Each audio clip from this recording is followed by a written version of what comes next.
Hey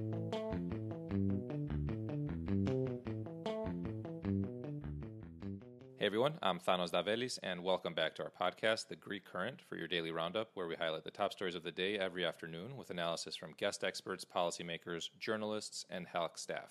Washington, D.C. journalist Petros Kasfikis joins our podcast today to give us his first-hand account on the troubling attack on the U.S. Capitol that took place this past Wednesday. We also look at other key news and developments coming out of the nation's capital this week, including President-elect Biden's announcement to appoint Amanda Sloat as Director for Europe at the National Security Council and his appointment of Victoria Nuland as Undersecretary of State for Political Affairs. Petro, welcome back onto the Greek Current. Hi, Than. Always a pleasure talking to you. Petro, this has been a historic week in Washington, D.C., to say the least. And I want to start with the attack that we all witnessed on Wednesday on Capitol Hill. You were there reporting from Capitol Hill for Mega. Can you give us your perspective on these events as you saw them unfold? Well, Than, it may sound a cliché, but you felt really you were in a movie set. And what you were watching unfolding in front of your eyes, it was not real. You know, the Capitol is a neoclassical building, and you get the sense pretty much that you were watching the Vandals sacking Rome. It's not an exaggeration, this thing. I have to say that I feel we're really, really lucky that we did not mourn the death of more people. I had also the opportunity, as you can imagine, to talk to a lot of people who were there. And what I can say is you could see the two different Americas. Outside the Capitol Hill, it was a black day. People were mourning for American democracy. Inside Capitol Hill, there was a huge celebration. These people believe what they're saying, and you could see very clearly this day on Capitol Hill how divided the United States it is. And if we take into consideration how many people approve the unfortunate events that they unfolded and how many people believe that elections are not legitimate, we can understand, I think, that the new government will have a challenging path lying ahead. Petro, we've also heard about how media was also a target. What was your experience as a journalist outside Congress? So I can tell you from firsthand, based on my interaction, that these people are paranoid with media. They hate media, and they believe that pretty much we are the enemy of the people. They're totally buying this narrative. I saw firsthand again my American colleagues getting attacked. I was approached by a lot of people who started shouting at me when I was trying to hold my live reports. However, there's one difference. I have an accent, as you can hear. It is obvious. I come from Greece. And I could inform them that I am a Greek journalist. I do not work for the New York Times or CNN. And actually, I told them that I came from Greece because I want to give their perspective and to make sure that the Greek people will know what it is going on there. So this thing, it helps. It makes them calm down. It makes them so more understanding. And this has totally helped me to navigate a challenging field and be able to do my work. What have the 2 days since the attack on Capitol Hill been like in Washington, D.C.? What has your coverage focused on? So the first day was the absolute chaos that you all watch on your TV screens. I went in the Capitol, if I remember correctly, around 1:30 p.m. and I left very late. We had pretty much a marathon coverage non-stop from the field. After 6 p.m., the police really tried to disperse the crowd and they started evacuating the people who were standing on the stairs of the Capitol Hill. I can tell you that after 6 p.m., they did not enforce the curfew. I walked all downtown D.C.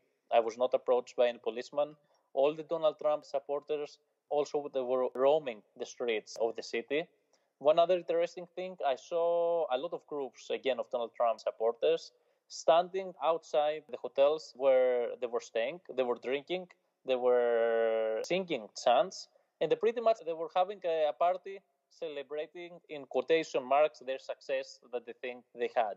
They had also write graffitis in the walls of stores, in doors. One graffiti actually that struck me was that it was saying, "America is great, we will be back."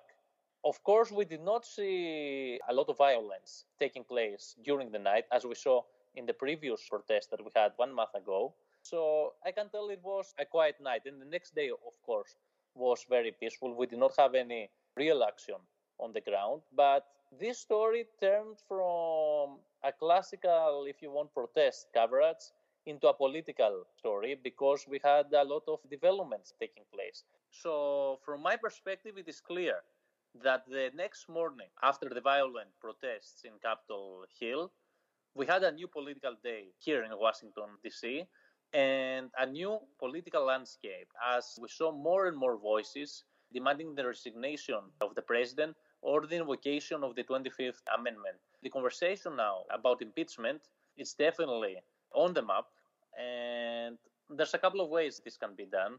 One is the classical way of impeachment. Congress can decide to impeach the president. The problem, though, is that there's not enough time and that the Republicans still control the Senate.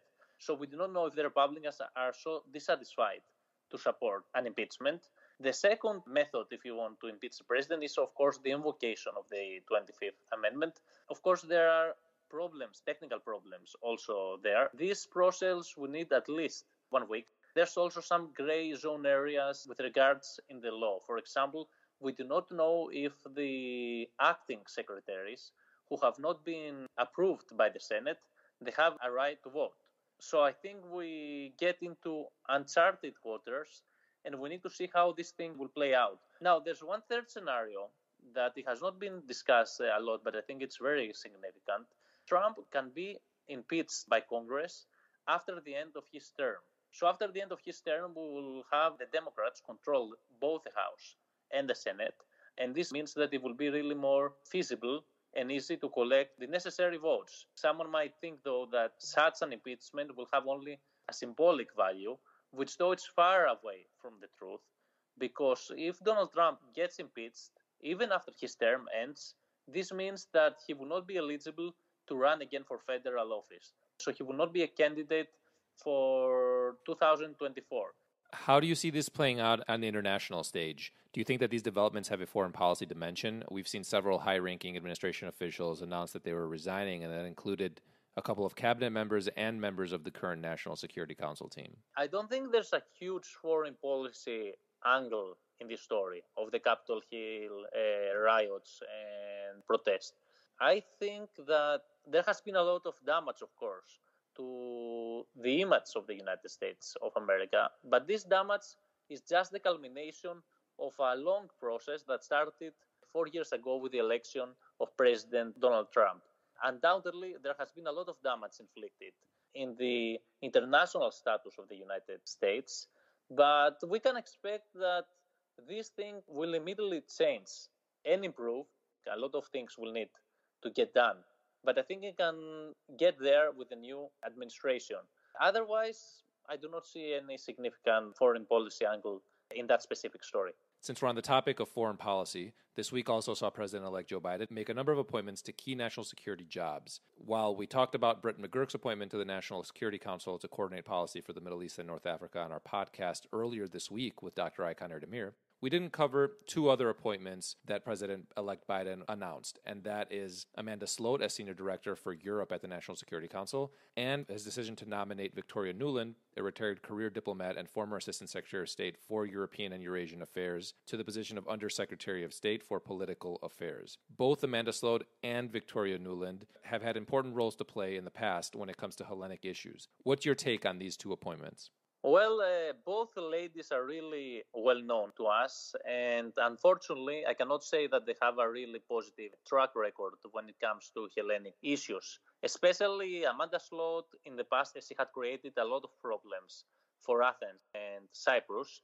And of course, when she left the Obama administration and she went to work for Brookings Institution, she continued to promote a very positive narrative about Turkey, which I think most of the times it did not correspond to the reality. And even sometimes her narrative contributed to whitewash a lot of unfortunate developments that were taking place in Turkey.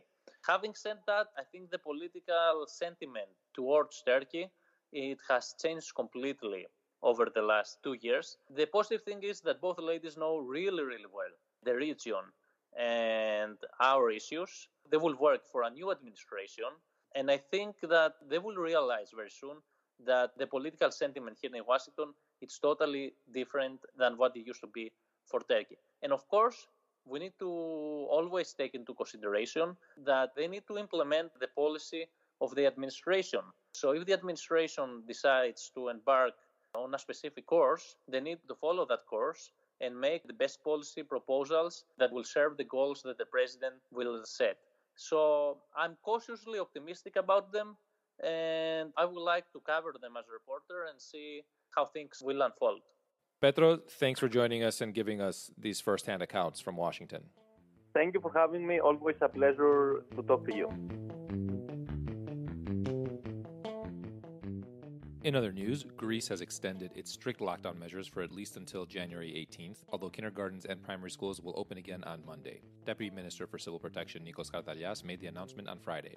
Greece has also extended restrictions on international flights by 2 weeks to help rein in the spread of COVID-19, its civil aviation authority said on Friday. Travelers must now show a negative test from within 72 hours of their arrival and then self-isolate for 7 days. Cyprus will also go back into lockdown from Sunday until January 31st in a bid to curb an aggressive rise in COVID infections. Health Minister Konstantinos Ioannou announced the new restrictions on Friday, which include a clampdown on unnecessary movements and social and professional gatherings. Meanwhile, Albanian Prime Minister Edi Rama held informal meetings on Friday with Greek Prime Minister Kyriakos Mitsotakis and Greek Foreign Minister Nikos Dendias during a private visit to Athens. The meeting took place against the backdrop of the agreement between Greece and Albania to go to the International Court of Justice to set their maritime zones. Edi Rama's visit to Athens came a day after he visited President Erdogan in Turkey. Finally, a bill that extends Greece's territorial waters to 12 nautical miles from the current 6 on Greece's western coast has been tabled in Parliament. Turkey has long stated that an extension of Greek territorial waters to 12 miles in the Aegean Sea would be a cause for war. That wraps up today's Daily Roundup. Thanks for tuning in.